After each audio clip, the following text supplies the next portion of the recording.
So let's get started. And let's start with the boring stuff. So my name is Vlad Khononov.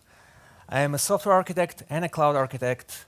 I specialize primarily in distributed systems and domain-driven design. Speaking of which, does anyone here already have my latest book, Learning Domain-Driven Design?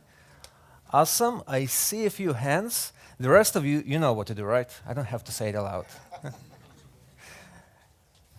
Now, today I'm not going to talk about domain-driven design. I really love this subject, but today I want to talk about the material from my upcoming book, Balancing Coupling in Software Design. To be honest, it was supposed to be published like a year and a half or even 2 years ago, but I'm a software engineer, so I have to be bad at estimates. So don't blame me for that. It's part of our job. So anyway, I want to give you a preview of this book today. Now, this is not going to be a teaser, like to advertise, to raise some interest in the book. No, you'll get some practical tools that you can use right away. If one day I finish this book before it finishes me, then you already know the basic stuff from it.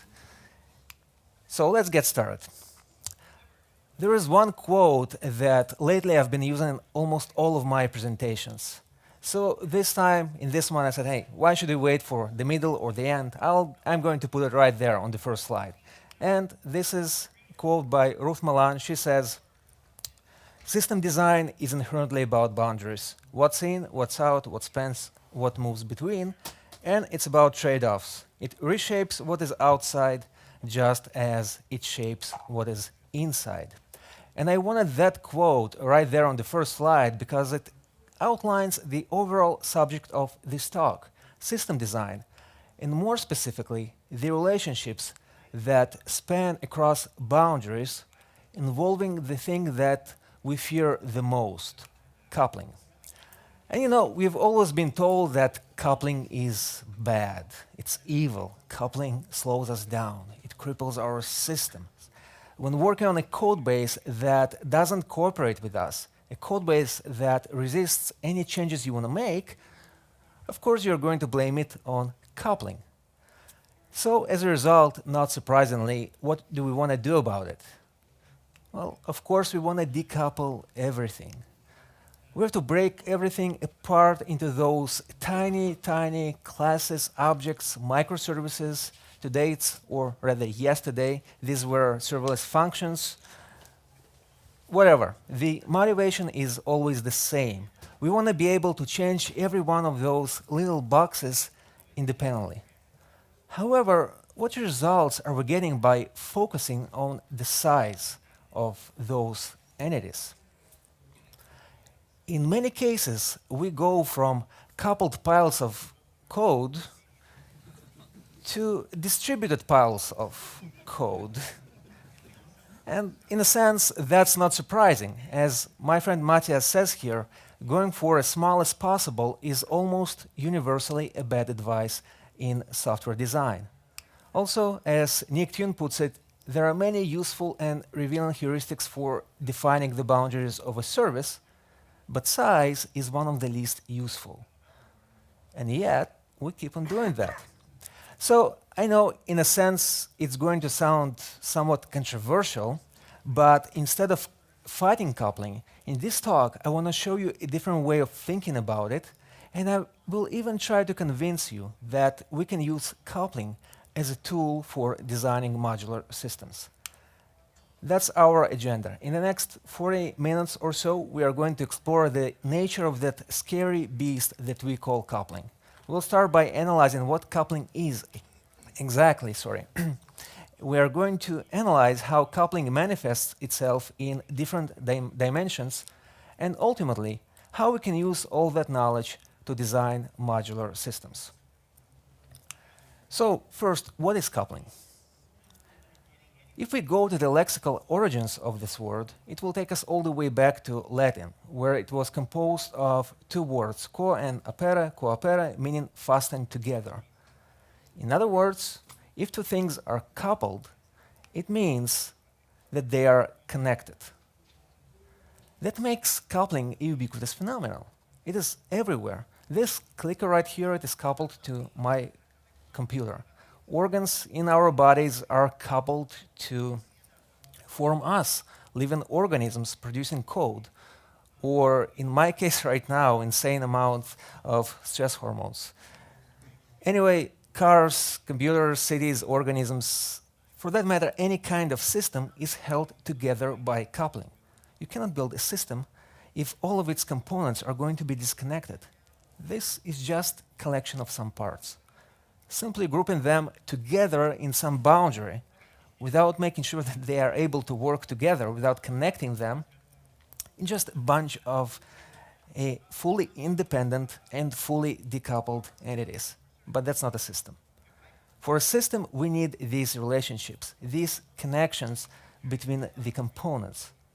So coupling makes the overarching system, it makes its value greater than the sum of its parts. Therefore, it makes no sense to try and decouple everything, because coupling is an inherent part of system design. We cannot design a system without those interactions. So, in my opinion, it makes more sense to evaluate those inter-component relationships that we have in a system and evaluate whether they are working for us or against us. For example, say we have these two coupled components. The downstream references and thus depends on the upstream component. The arrow between them, that relationship, it defines how these components are integrated. It defines how change in the upstream is going to, whether it's likely or not, to break the integration and require cascading changes in other parts of the system, in downstream components that are referencing it. As Michael Nygaard says, coupling defines the components' degrees of freedom, how freely the components are able to change without affecting the rest of the system. Or, in other words, the way the components are integrated, it defines what changes can we make to the upstream here without being afraid to break the integrations and break the system and require cascading changes in other components of that system. The interfaces that are used for integration, they have to enable some movements or changes, but they also have to prohibit others. Now, this prohibit others part, I know it may sound limiting, but actually we don't want unlimited degrees of freedom. That would render any system overly complex and simply unusable. For example, I don't want this clicker to be coupled to my phone, a car, or that chair, for that matter. It makes no sense. Unlimited degrees of freedom is chaos. Instead, we want to make some integrations and changes safe while restraining those that we are not interested in. In other words, the design of cross-component interactions should align the allowed degrees of freedom with our needs and expectations of future changes in the system we are designing. And that makes coupling a first-class design decision. Going back to Ruth Malan's quote, you want to design what spans and what moves between the boundaries in a way that enables only the changes and movements that we actually need. To do that, we have to understand the dynamics of coupling, how it works and how it manifests itself. The thing is, coupling is not some unidimensional phenomenon like it's there or not. No, it's more complicated. It affects a system or the whole system design in multiple dimensions, the dimensions of space, time, and the combination of these two, gravitational force, if you will. Let's go over these dimensions. I'm going to start with strength, because that's where we're going to spend the most of our time today. That's going to be the heavy one. So the effect of strength is probably the most obvious. It reflects sort of gravitational force that pulls components together. It defines what is the impact of a change in one place of a system is going to be on its other components. The higher the strength, the more cascading changes will follow. And as our industry evolved, a number of models were introduced for evaluating strength of coupling. namely coupling in the structure design methodology and a model called Connascence. Who here is familiar with structure design? One hand. Connascence? Two hands. Three. Three hands. Okay, so for the rest of you, let's go briefly over these models. Now, try to focus on the different levels of these models, what they're communicating to us in terms of complexity, in terms of explicitness or implicitness of the interfaces, and overall the amount of knowledge that is being shared across the boundaries of the coupled components. So let's start with structured design. This methodology was introduced in late 60s, early 70s.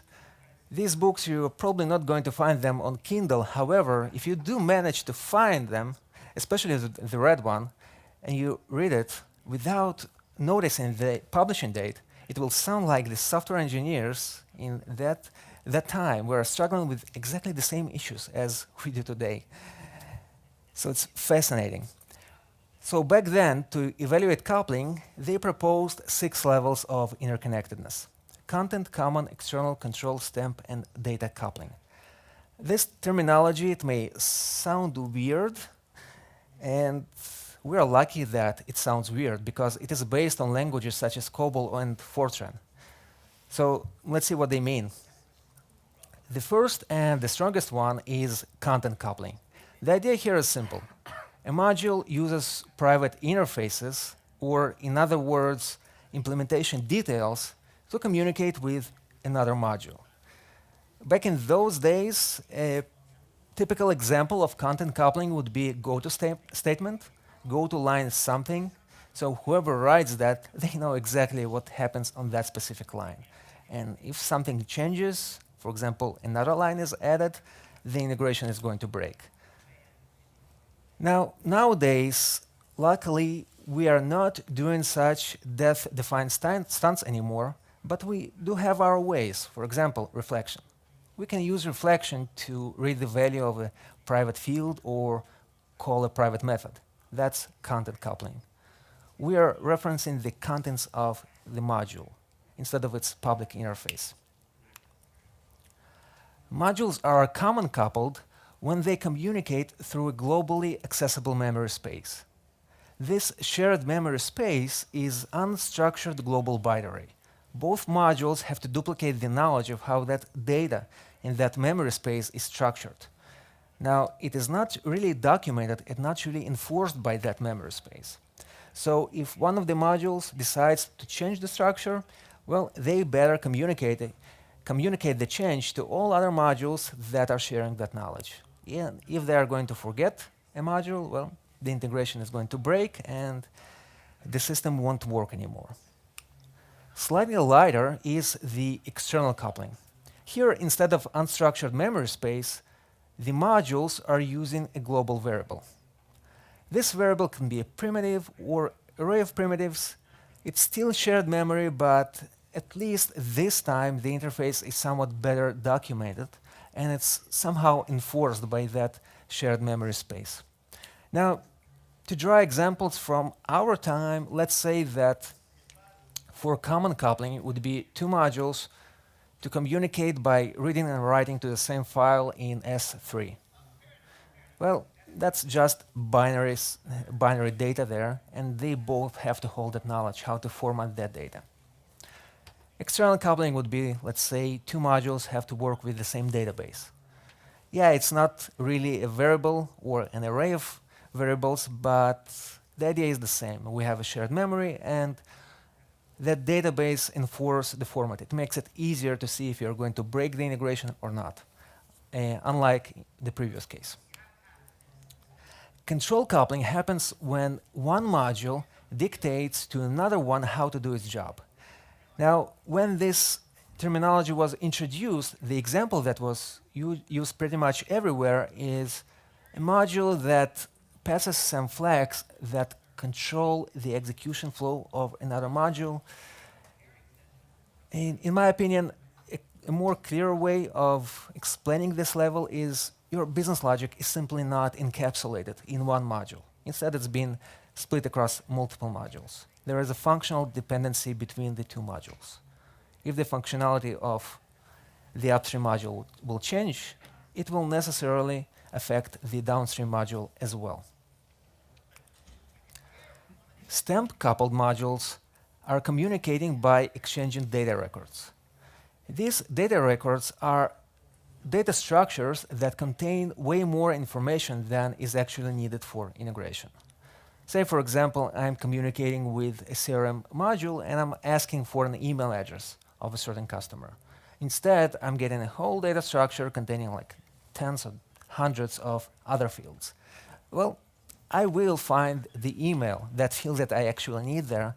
However, sharing that extraneous information makes the consumers more sensitive to the changes in those data structures of the upstream module. And overall, it doesn't really reflect what data is actually needed for integration. The public interface of the upstream is wider than it really should be. And finally, data coupling. This is the lowest and most desirable level in structure design. Here, the modules are communicating by passing arguments with integration-related data only. Only the smallest possible subset of data that is needed for the integration to work. In other words, this level maximizes encapsulation of the knowledge by the upstream module. So overall, these levels reflect how much implementation details are shared across boundaries, starting from content coupling, where almost all implementation details are being shared, all the way down to data coupling, where the integration interface is both minimized and it is as explicit as possible. Now, these levels of coupling were defined in late 60s, early 70s, and in 90s, Miller Page Jones proposed a different model of measuring coupling.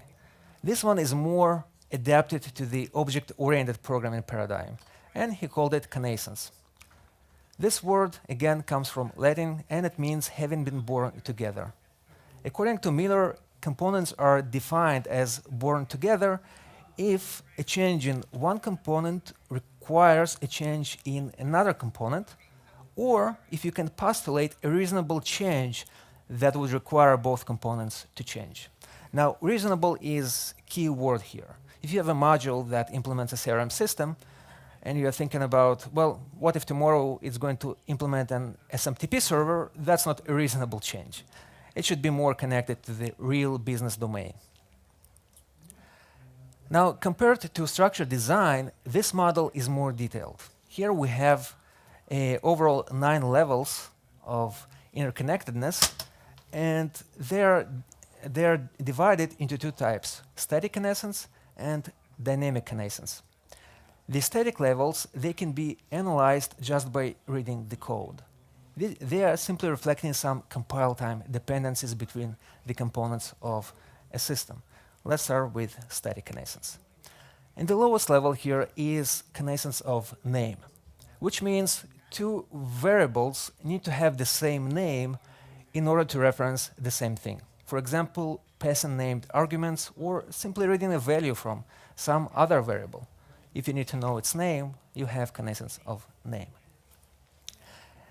A very related type of connascence is connascence of type. Usually they come together. This one means that in order to reference something, you need to know its type. So it doesn't really make a lot of sense today to try to treat them as separate levels. Usually they come together. They both are pretty low on connascence scale. They're the lowest ones. So here we need to know the type. For example, whether it's a string or an integer.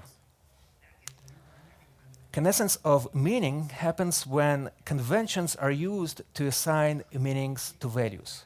An trivial example here is the one on the right, status equals 7.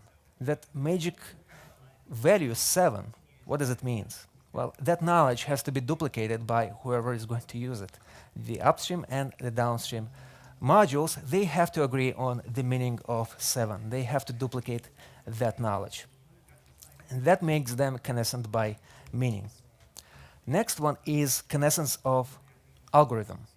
And this one happens when two modules have to agree on a use of a specific algorithm in order to understand each other. Typical example here, let's say you have two modules that are communicating by exchanging encrypted data.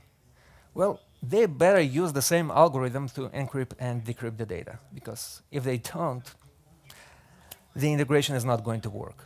So they have that knowledge of how the data is encrypted, decrypted, the use of the algorithm, the need to agree on the use of a specific algorithm makes them connascent by algorithm. Now, I want to stop here because this name, connascence of algorithm, makes it sound as if these two modules implement the same algorithm. And if they were to implement the same business logic in two places, I would put that level of interconnectedness way above 4 out of 9. I would put it like 9 or 10 or 11. But that's not the case. They only have to agree on the use of a specific algorithm to understand each other. And finally, we have the connascence of position. And this one means that instead of passing values by names, they are communicated as an array where the meaning of each value is defined by its position in that array. Now, this one, again, we're lucky that it's not really common nowadays. But the closest example I can think of is, let's say we have a send email method, and it receives 4 strings, to, from, subject, and body. All fields of the same type, string, and it makes it really easy to make a mistake. For example, to start with from, and then put the to address, and it will cause the system to behave in unintended way. So that's an example of connascence of position. So these are the levels of static connascence. Five compile time dependencies that reflect how explicit or implicit an integration interface is. Again, connascence of name and type, that's the most explicit. And connascence of position, it makes it really easy to make a mistake in the way you are communicating with the upstream module. The second type of connascence is the dynamic connascence. And this one, these levels can be identified by examining the runtime behavior of a system. In other words, these levels reflect runtime dependencies between different components of a system. The first level here is connascence of execution. And here we have a number of operations that have to be executed in a specific order. Let's say we are working with a database, so first we have to open a connection, then begin a transaction, then execute a query, then we're going to commit or roll back the transaction, and finally close that transaction. These 5 methods have to be executed in this order, and that makes them connascent by execution. If we start by closing the connection and then opening it, well, maybe something will happen, but not necessarily something that was intended.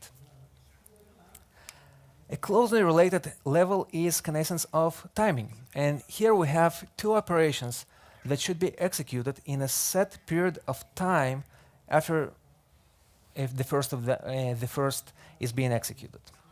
Going back to the example of a database, let's say we have open connection, and then if nothing happens for 30 seconds, we have to time it out.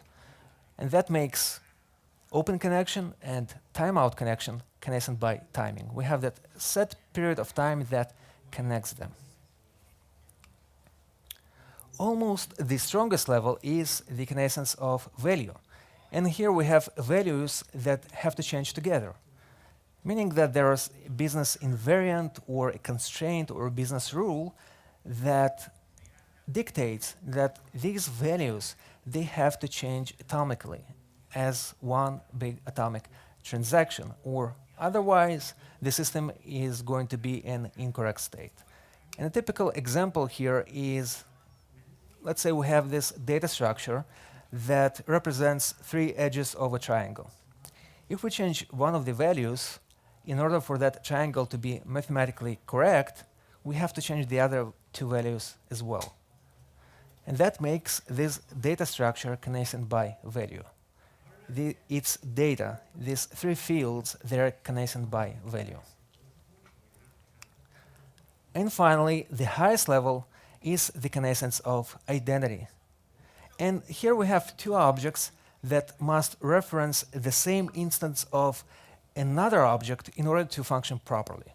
A trivial example here would be two modules managing the same set of data in a shared database.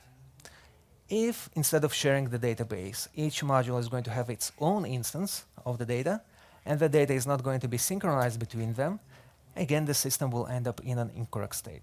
So they absolutely must reference the same set of data in order to function properly, and that makes them connascent by identity. So these are the levels of dynamic connascence. The lowest is execution, where we have to execute different methods in a specific order, and the highest one is identity, where a third object is introduced, and it's used as a shared memory or shared memory space, and it is being used by the two connected modules. Now, in a sense, it sounds like we can draw some parallels between these two models, because there are some common aspects of the design that are reflected by the two modules. However, they're quite different. For example, there are things that are reflected in structured design but are not reflected in connascence, and vice versa. In both models, they have some blind spots. For example, let's say I'm using reflection to read the value of a private field. Where does it put me on the structured design scale? What do you think? Come on, quiz time. Up, yep. Content coupling, because we're accessing something that wasn't intended for integration. The worst level.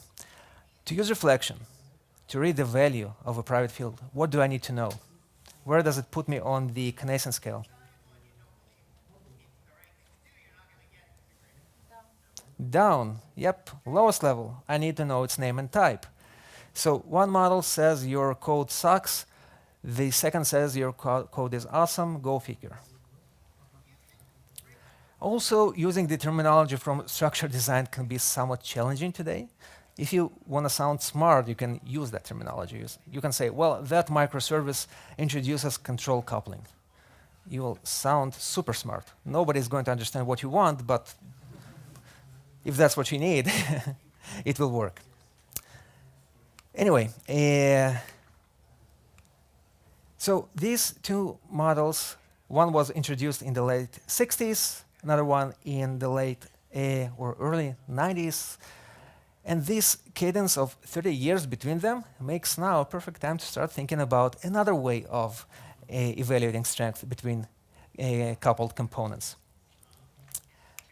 Now, I want to show you a model that I call integration strength. It's something that I've been using for quite some time now, and I find it way more practical and simply more useful, more approachable, easy to use, easy to implement, and I want to show it to you. Basically, what it does, it simply combines the previous two models in with another terminology that is more easy to understand. So here we have only 4 levels. First one is intrusive, then functional model, and contract coupling. As the name suggests, intrusive coupling is the highest level, and it's synonymous to structured design's content coupling. There is something intrusive that is happening, something that was not supposed to happen. So modules are integrated through private interfaces. They are using something that wasn't intended for integration, just as in content coupling in structured design. Again, needless to say that such integration method is fragile and implicit. Whoever is in charge of that upstream module, they have no idea that integration is even taking place. So any change they're going to make to their implementation details, it has the potential to break the integration. So here we're assuming as if all knowledge is being shared across the boundary of the upstream module. Whether it was intentional or unintentional, the end result is the same. Next, functional coupling. This one happens when connected modules are implementing closely related business functionality. Its practical implication is that the same business requirements are going to trigger simultaneous changes in both components.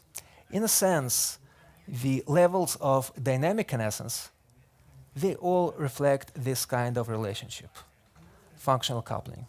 Also, in addition to the levels of dynamic connascence, an extreme example here would be two modules duplicating the same business logic.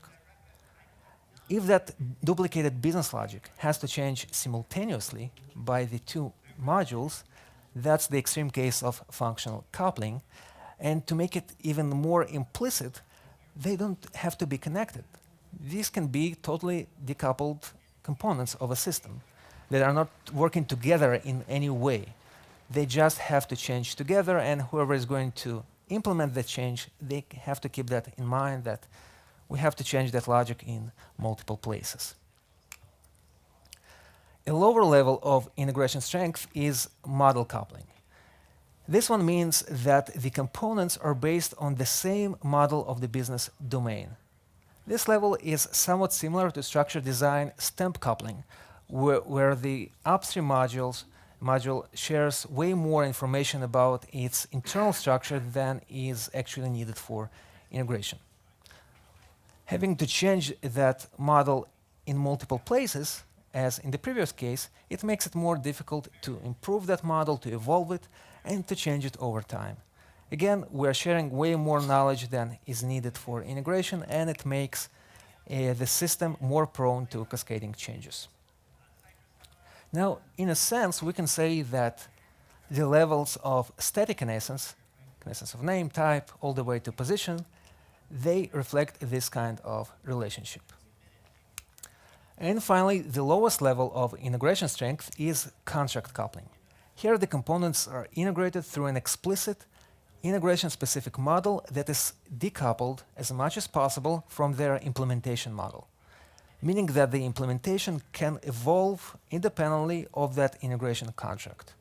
If you're familiar with domain-driven design, then open host service, published language, anti-corruption layer, all these patterns reflect this kind of relationship. A relationship that encapsulates as much knowledge as possible about the upstream and exposes another model, which is more oriented towards integration. That model is intended to contain all changes to the implementation model and avoid cascading changes as much as possible. So these are the 4 levels of integration strength. They reflect the amount of knowledge that is shared across components' boundaries and how implicit or explicit the integration interfaces are. Intrusive coupling shares the most knowledge about how that upstream module is implemented. Functional coupling reduces the knowledge from how to what is being implemented. And model coupling reduces it further. It reduces the knowledge to the knowledge of the business domain that is being used by the upstream module. And finally, contract coupling minimizes the shared knowledge to the knowledge of integration interfaces, the bare minimum that is needed for integration to work. Now, let's say that we have 2 components integrated through intrusive coupling. Does it mean that this design is necessarily good or bad? What do you think? Quiz time. Sorry? Bad. Okay. Other opinions? It depends. Oh. It depends. Hello, fellow consultants. Yeah, it depends. So let's continue. The next dimension is the dimension of space or distance. And turns out the physical location of components, it also affects their level of coupling. And the thing is, the connections between a system's components, they can span different distances. These distances they're closely related to what we usually call levels of abstraction. We can have coupling between individual statements, between methods, classes, namespaces, components, microservices, or whole systems. Now, the question is, what do we have on that vertical axis? What do you think? Sorry? Time? Time, yes. Yes, actually, yeah. That's the first time I'm getting the answer right away. So, first of all, it represents the coordination effort that is required to implement a change. Or in other words, how long will it take to implement that change? The time or the effort that is required. The longer the distance between the elements that have to be changed together, the more coordination effort is required to actually make the change. In other words, the cost of change is proportional to the distance between the affected components. The further they are apart, the harder it's going to be to coordinate that change. Let's say you have to change two lines in the same method. That's going to be orders of magnitude easier than to change two microservices simultaneously, which by definition shouldn't be changed simultaneously.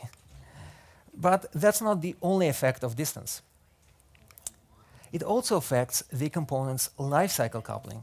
In other words, how interrelated are their life cycles. As the components are located closer to each other, the higher the chances that changing one of them will inadvertently affect other components as well. For example, if you are changing a method of a class, chances are that you will also have to change other methods in the same class. And the closer these elements are to each other, the higher the probability for such cascading changes. And what's interesting is that the distance between components is defined not only by their physical location in the code base, but also by the organizational structure. Let's say that we have that extreme example on the right here of two microservices. Now, we can talk about two cases. The first one is two microservices that have to change together and they're implemented by the same team versus two microservices implemented by different teams. In the latter case, we need more integration, more communication, and more coordination effort to make that change happen, despite the fact that in terms of levels of abstraction, we're on the same level. But still, in that case of multiple teams, we have higher distance. Now, let's say that we have some high level of integration strength, functional, between two systems, which means that the distance between them is almost extremely high. The integration strength is high as well, but I want to ask you the same question. Is this design necessarily bad? On what? Yeah, it depends. And, sorry? Could it be better? Could it be better? Yeah, let's see. So to answer this question, we can also ask another question. If a tree falls in a forest and nobody is around to hear it fall, does it make a sound? So if strongly connected components over a large distance never change, how that coupling is going to affect us? So let's talk about the third dimension, the dimension of time or volatility. And the main question that we have to ask here is how often do we expect that upstream component to change? Now, it's difficult to make predictions, especially about the future, as they say. However, we can use some tools from existing methodologies to evaluate where should we expect the highest rate of changes in a system. And as a domain-driven design fanboy, guess what methodology I'm going to use? Domain-driven design. And the part of domain-driven design that can help us here is subdomains. So according to domain-driven design, your business domain is composed of individual business building blocks, subdomains. A subdomain, it defines a fine-grained functionality that required for a business to succeed. In a more technical language, it's a set of strongly interrelated use cases that work on the same set of data, for example, or simply use cases that are going to be affected by the same changes in the business requirements. What's interesting for us is not all subdomains are the same. We have three types: core, supporting, and generic. core is all about the company's competitive advantage. These are inventions, optimizations, intellectual properties, everything that differentiates the company from its competitors. Eventually, this is how the company plans to make profits. Generic subdomains are the opposite. These are the solved problems. These are the problems that already have accepted solutions in form of off-the-shelf products or open source projects that you can buy or adopt and use that and forget about that problem overall. For example, identity and access. It may be interesting to implement identity and access solution, but if you have limited budget, then probably you shouldn't do it. Also, encryption algorithm, very interesting problem to solve, but only if that's your core business. Otherwise, it's going to be an expensive problem to solve. So that's a generic subdomain. And finally, we have supporting subdomains, which are somewhere in the middle. No ready-made solution exists, as in the case of core subdomains. However, they are not really providing any competitive advantage for the company. The company has to implement them, but if there would be an existing solution, they would jump on it. They would use it because that would allow them to save some time and work on something more important. So usually these areas, supporting subdomains, they're simple. There is no complexity here. Usually these are CRUD, data entry interfaces, ETL jobs, stuff that you either want to outsource or you would be happy to use an existing solution for. So overall, that makes core subdomains the most volatile. Business is interested in changing them as frequently as they can because they wanted to optimize them. They wanted to increase the competitive advantage that they can gain by implementing a core subdomain in a unique and in a competitive way. So when evaluating coupling between components, we can ask that question: what subdomain of the upstream component are we looking at? Is it a core or supporting or generic? If it's core, then we should expect very high volatility there. So these are the three dimensions of coupling that describe the nature of the relationship between two connected components. Now let's see what insights can we get by combining them. So first, strength and volatility. The higher the strength, the higher the probability of cascading changes. The higher the volatility, the more often we will have to take care of those cascading changes. So when both are high, we get high maintenance effort. Strength and distance. Distancing the components physically increases the coordination effort that is needed to implement a change that affects multiple components. High integration strength makes those cascading changes frequent. So overall, high distance over high strength over high distance is going to be challenging to maintain. And finally, distance and volatility. These two reflect the coordination effort that is needed to evolve that system. If both are high, expect communication overload. Frequent communication between different teams or different organization units that implement those two modules. Now, that's not the whole picture. To get the whole picture, we need to combine the three dimensions together. And combining them together allows us to estimate the pain we are going to endure by maintaining that relationship over time. Now, we can evaluate that pain by simply multiplying the values of the three dimensions. Maintenance pain is the strength of the relationship times the volatility of the relationship times the distance between the components. Meaning that if all three are high, the pain you are going to suffer is going to be high as well. Now, following this mathematical reasoning, let's say that we're dealing with a simple scale here, low or high. So low will be 0, high is going to be 1. If you want to ensure that the pain is minimal, it's 0, what should we do? Yes, multiply by 0. All we need is to make one of them 0, and overall the pain is going to be 0 as well. If we can reduce the integration strength to the minimum, or contract coupling, it's okay to have high volatility over high distance. Cascading changes will require lots of collaboration efforts, but that minimal strength, it also minimizes the number of such cascading changes that are going to happen. If both integration strength and volatility are high, and there is nothing you can do about it, for example, you have two modules that implement the same functionality. They're going to be affected by the same changes in the business requirements. No matter what you do, you will be stuck with that functional dependency. So that's going to be a functional coupling.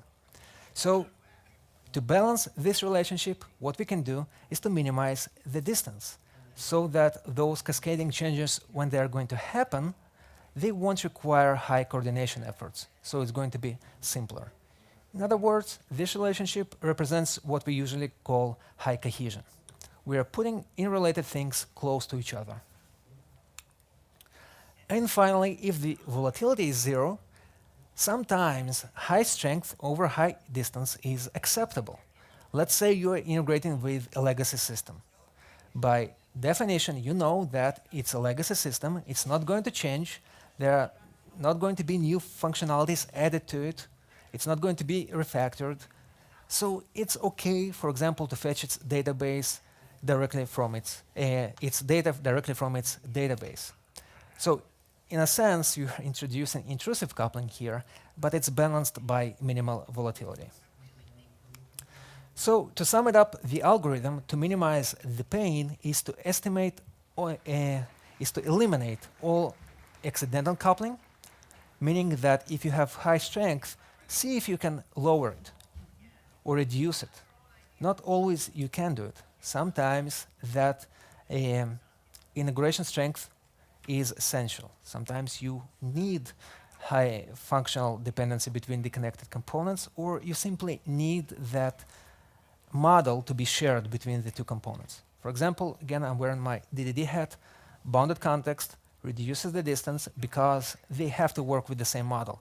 That's the definition of a bounded context, a boundary of a model. So in a sense, it reduces the distance by separating the usage of that model from other bounded contexts. So reduce that integration strength as much as possible, and if all fails, if you are stuck with high volatility and high strength, you can balance it by reducing the distance, by putting those interrelated components closer to each other. We have time for a few examples. So let's see. We know that referencing, let's say we're building a microservices-based system, and we know that using another microservices database directly is a big no-no. We should not do it. So let's analyze this scenario of using another services database directly and where it puts us on this scale of integration strength. So the first case is, let's say that the database was never intended to be shared, meaning that the upstream module doesn't even know that somebody reads that data. That makes this relationship intrusive, the highest level of integration strength. However, the authors of the two modules or two components, they might have agreed to use that data for some reason, whether good or bad, but they're aware of it. It's not some module doing it without the upstream even knowing about it or without accessing its private interfaces. It was agreed that that database is going to be used by the two modules or the two shared kernel.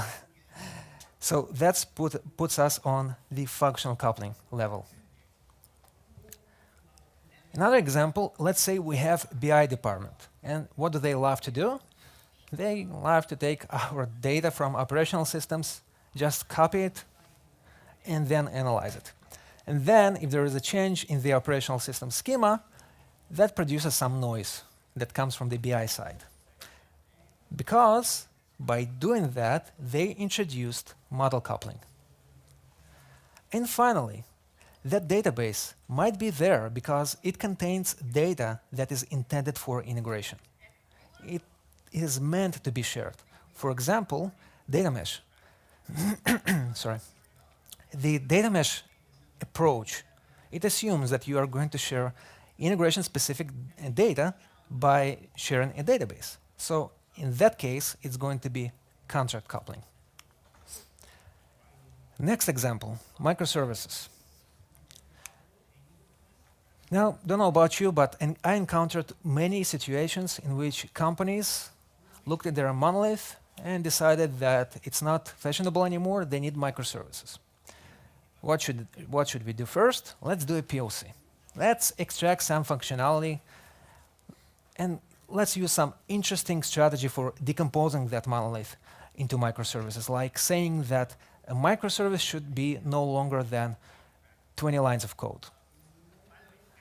And they're doing it, and it works. And they're happy about it, and they say, okay, this microservices approach, it's awesome. So next, what we are going to do is to decompose all of our business logic following the same reasoning. And then they end up with a distributed monolith. What usually happens is when they're doing a POC, they're not going to do it with business critical functionality, right? They're going to start with supporting a generic subdomain. So they have high strength over a high distance that is balanced by low volatility. But they continue with the same approach and decompose their core subdomains.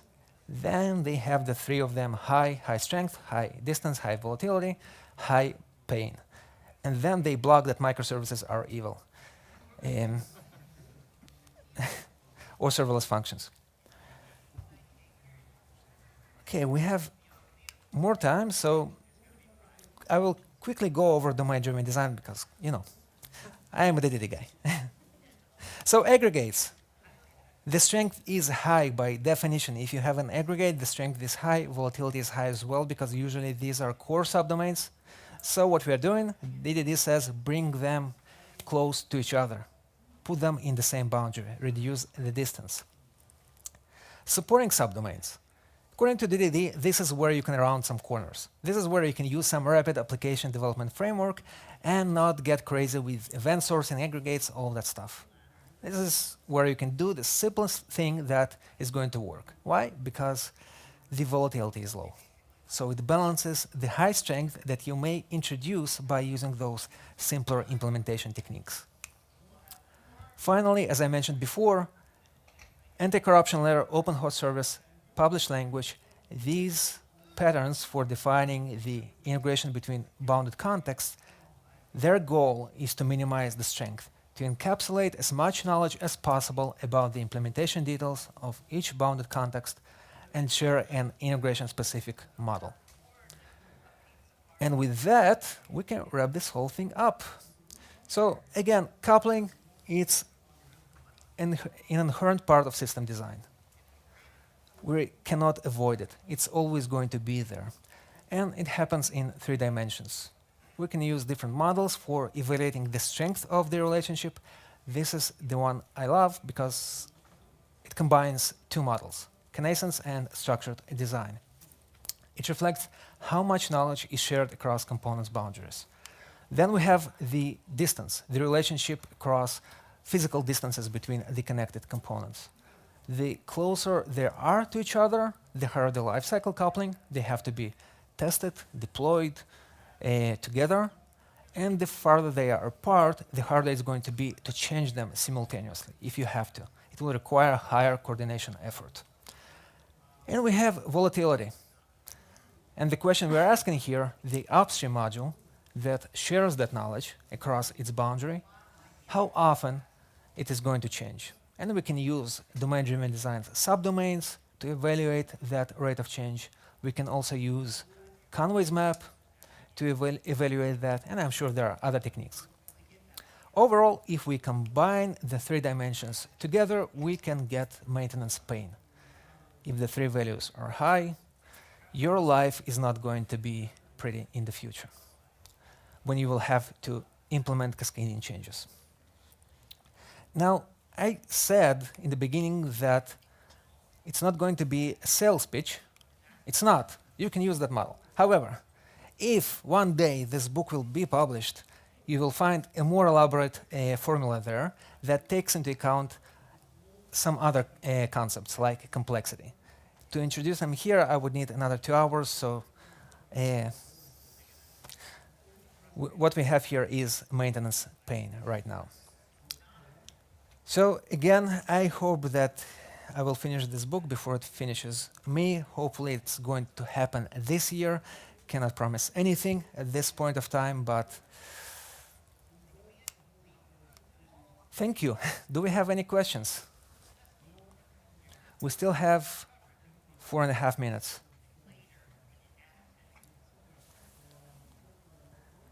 Any questions? 1? Any questions? 2? 3, 4, 5? No questions. That means we still have a few more minutes, so I'm not going to waste it. Sorry. We are going to take a selfie here. Say hi. Thank you.